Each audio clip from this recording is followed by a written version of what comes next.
I'm going to perform a piano recital called Transitions. It has pieces by Beethoven, Debussy, Prokofiev and Brahms. And the reason I call this Transitions is because each piece represents a transition in the composer's life as well as his compositional style.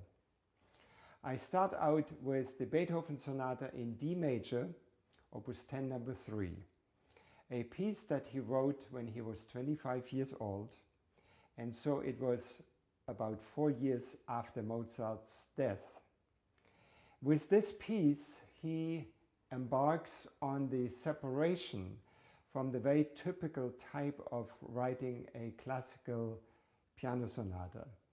He ventures into something that has 4 movements, so the scope is much larger. And when you hear this piece, it certainly doesn't sound anything like where the tradition comes from, which might be Mozart and Haydn.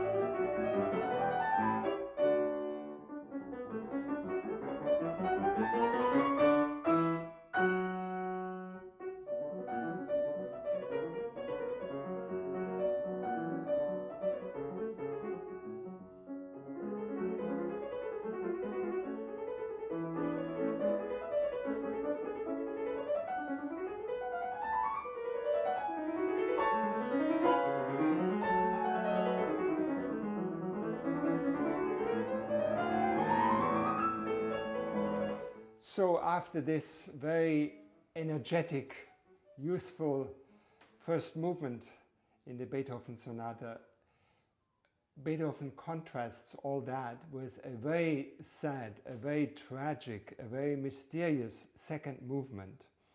It's written in the same key except that it's in minor. So this is a very long movement. It's very unexpectedly deep. And it is for the performer also a challenge after the presto section of the first movement, after that commotion, to calm down actually and to play something that is so totally different. And it is really amazing that this young composer Beethoven at the time already was able to write this type of tragic music that we get to know later in his life from pieces like the next sonata, in fact the Pathetique Sonata, and other works that he wrote later in his life. So it exhibits a very early maturity in Beethoven.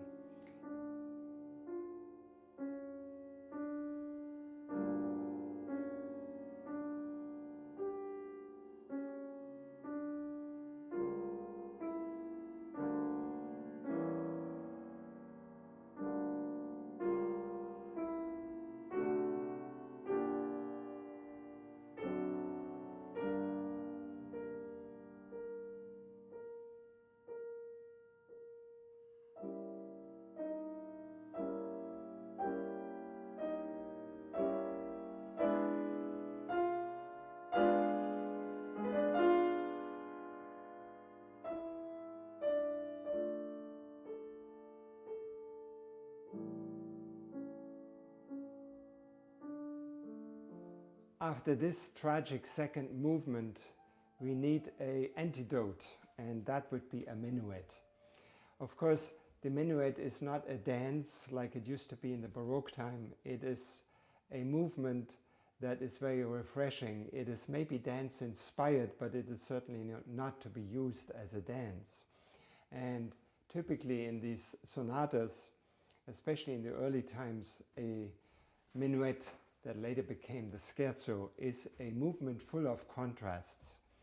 It is usually at a medium speed, and you can hear in the Beethoven a lot of variety of energy and jubilant pianistic firework.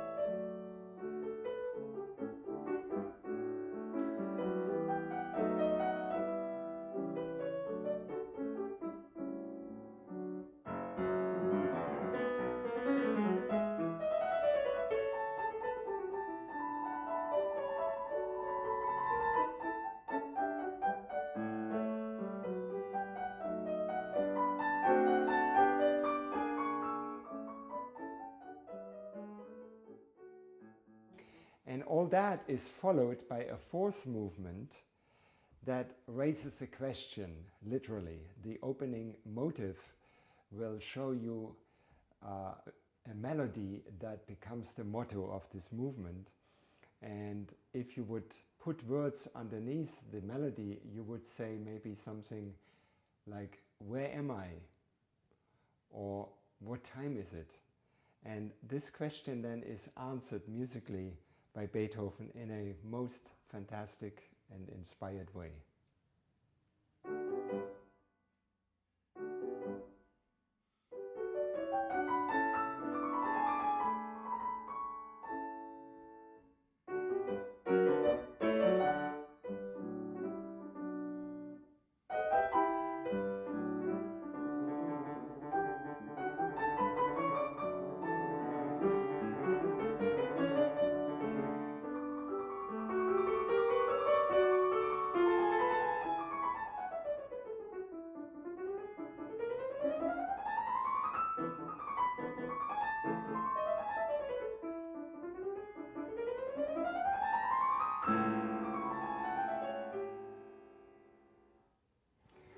Roughly a little bit more than 100 years later, the French composer Claude Debussy wrote a suite called Pour le piano, for the piano. It could not be any more befitting to call this three-movement work for the piano, because it is really a piece written for pianists, and it exhibits the possibilities, the pianistic possibilities of piano music. Debussy stood at a crossroad in his life. This is an early work, and you have to imagine, after having heard the compositions of Beethoven and romantic composers like Brahms and Schumann and maybe Tchaikovsky, the composers at the time, that was sort of around the turn of the century, did not know what to do next. And so they had to develop a new musical language. They had to go away from the typical harmonies and the typical structures that music was all about, writing sonatas and symphonies and having a suite and maybe a dance movement of some sort. And so what they had to do is they had to reinvent music altogether again. And in the case of Debussy and also his fellow countryman Ravel, the so-called impressionistic time started. And so tonality in the traditional sense was rattled, and new ways of talking to an audience was developed. And so in the Pour le piano, you still see the traditional harmonies, like in the first piece called the Prelude. You have an A minor piece, and you have in the last movement called the Toccata, you have a C sharp minor piece. But then on the other hand, sometimes it's difficult to point the finger to what is the tonal center of this piece. And so in Debussy, when he wrote this piece, he already was on the verge of discovering new ways of developing this musical language. It's a fantastic piece to perform. It is very, very accessible, and it is not really 100% Debussy as we know it. It does not have the atmospheric sounds, the very, very delicate sounds. There are occasionally parts in it, but he fashions his piece still a little bit after the Baroque time that he and Ravel looked back to be inspired. So the first piece, or the first movement, I should say, is the Prelude. And it starts out almost a little bit sounding like Prokofiev or some modern composer. It's very robust at times, and it's very much inspired by rhythm. And it is a very wonderful piece to get a program started. So here is an excerpt from the Prelude by Claude Debussy.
sarabande is an old dance from Spain that was used in the Baroque time by many composers.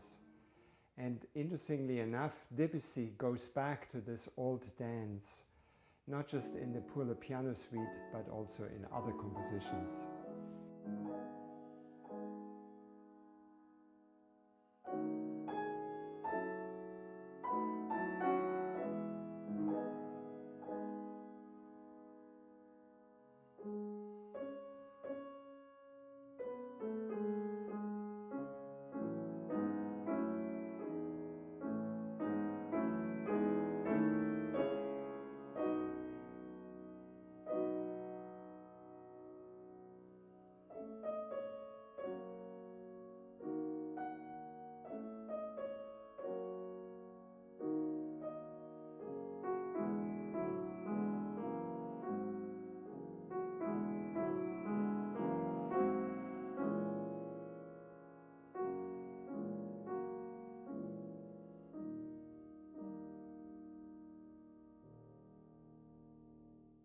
We now arrive at the Prokofiev Sonata No.3, the only piece in this program called Transition that is out of the 20th century.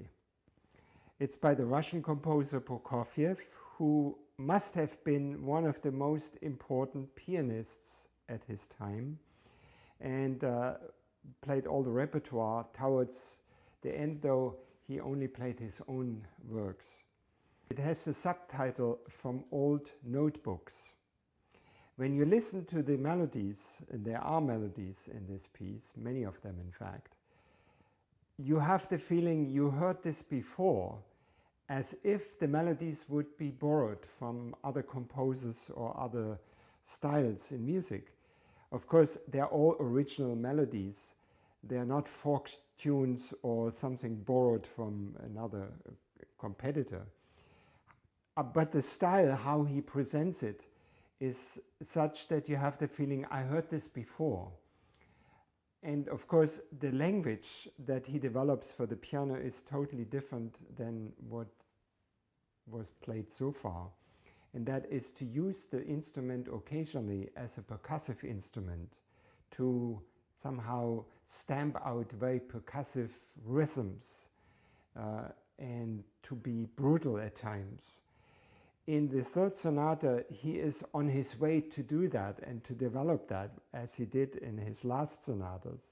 In the third sonata, it is relatively tame. It's a very transparent sound that the pianist has to develop. And there are elements of ballet in it. It's not an unhappy piece. It's, in fact, a very jubilant piece, very useful, very energetic. And I always like to play it because it is modern music that is easy to take. You don't have to be intellectual, or you have to be not educated, so to speak, in music to have fun with this piece as a listener as well.